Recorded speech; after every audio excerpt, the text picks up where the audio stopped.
कृष्ण गोविंद गोपाल राधे माधवा, राधे कृष्ण गोविंद गोपाल राधे माधवा, राधे कृष्ण गोविंद गोपाल राधे माधवा, राधे कृष्ण गोविंद गोपाल राधे माधवा, राधे कृष्ण गोविंद गोपाल राधे माधवा, राधे कृष्ण गोविंद गोपाल राधे माधवा, राधे कृष्ण गोविंद गोपाल राधे माधवा, राधे कृष्ण गोविंद गोपाल राधे माधवा, राधे कृष्ण गोविंद गोपाल राधे माधवा, राधे कृष्ण गोविंद गोपाल राधे माधवा, राधे कृष्ण गोविंद गोपाल राधे माधवा, राधे कृष्ण गोविंद गोपाल राधे माधवा।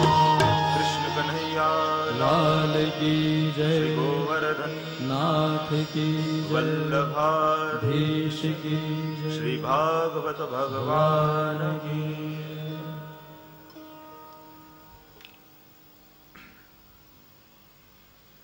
अत्र उपस्थित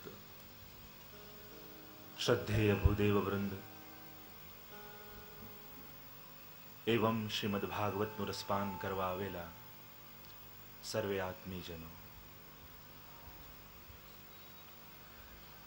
ગઈકાલે જેમ ચર્ચા થઈ, ભગવત કૃપા આપણા સૌ પર ઉતરી, ઘીવાળા પરિવાર ને પ્રભુએ નિમિત્ત બનાવી સ્વયંના વાંગમય સ્વરૂપનું રસપાન કરાવવા માટેનો સુયોગ પ્રભુએ નિર્માણ કર્યો.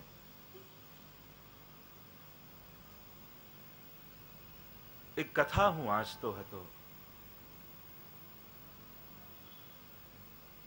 એક પિતા અને એક પુત્ર હતા.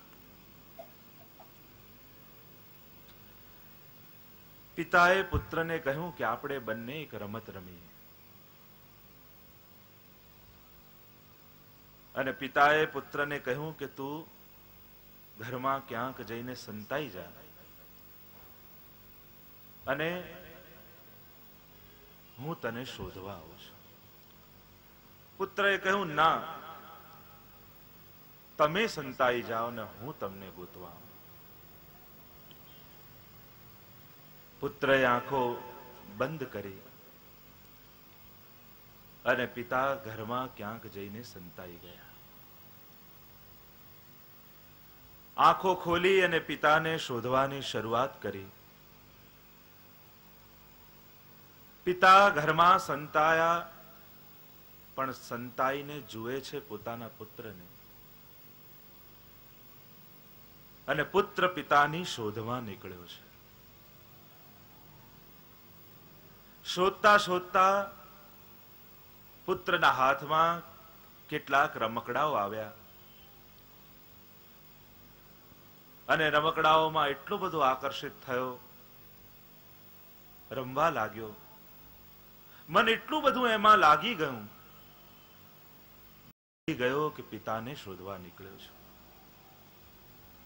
પિતા સંતાઈને જુએ છે ને થયું કે મારો પુત્ર મને શોધવા આવતો હતો.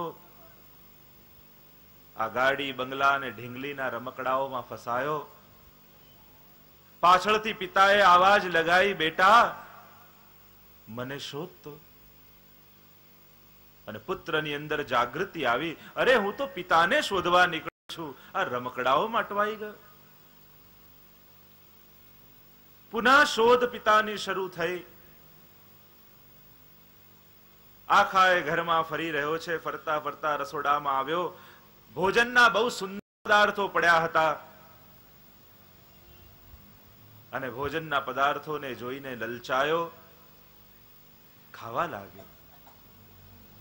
જીભમાં એવો રસ આવ્યો, સ્વાદમાં ફસાયો અને ભૂલી ગયો કે પિતાને શોધવા નીકળ્યો છું. પિતા સંતાઈને જુએ છે અને પાછળથી પિતાએ આવાજ લગાવી, બેટા મને શોધતો. પુનઃ જાગૃતિ આવી. ફરી પિતાની શોધ શરૂ કરી. શોધતા શોધતા નવા નવા વસ્ત્રો દેખાયા. વસ્ત્રો પહેરીને પોતાને દર્પણમાં જોવા લાગ્યો.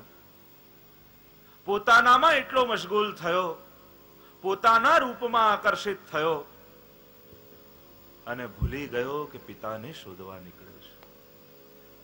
પિતા સંતાઈને જુએ છે અને પિતાએ પુનઃ પાછળથી અવાજ લગાવ્યો, બેટા મને શોધ.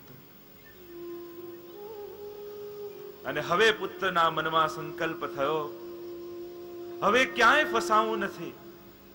મારી ને પિતાની તો રમત ચાલી રહી છે. હવે શોધવા છે તો પિતાને.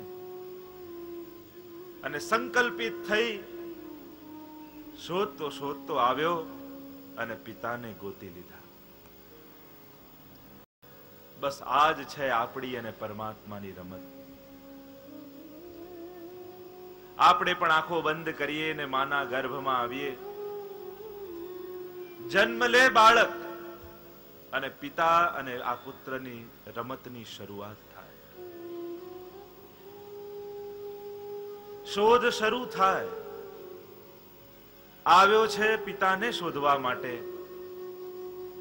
પણ ઘણી વાર આ ગાડી ને ઢીંગલી ને મકાનમાં ફસાઈ જાય, ઘણી વાર સ્વાદમાં ફસાય, ઘણી વાર રૂપમાં ફસાય અને ભૂલી જાય કે મારી અને પિતાની તો રમત ચાલી રહી છે.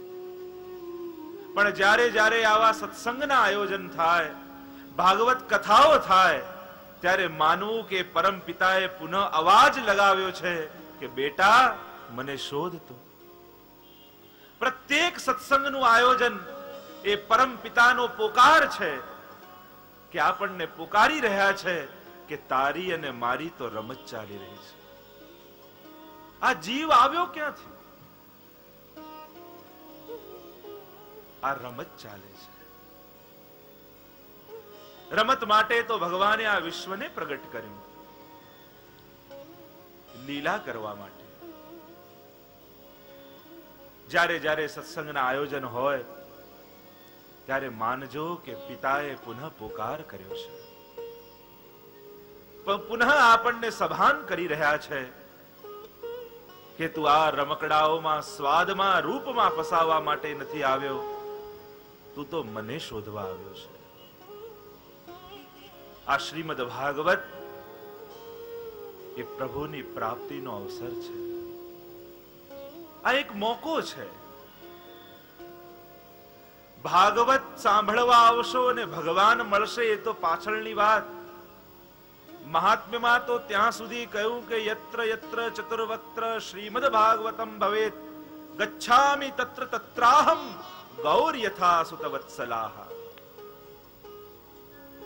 કે ભાગવત સાંભળવા આવો ને પછી ભગવાન મળે એ વાત તો પાછળની, પણ મહાત્મ્યમાં તો ત્યાં સુધી કહ્યું કે તમે ઘરેથી નીકળો સાંભળવા માટે તો તમારા ઘરે બિરાજતા ઠાકોરજી એ જ સમયે તમારી પાછળ પાછળ ચાલવા લાગે છે. અને કઈ રીતે પાછળ પાછળ ચાલે છે? ગચ્છામિ તત્ર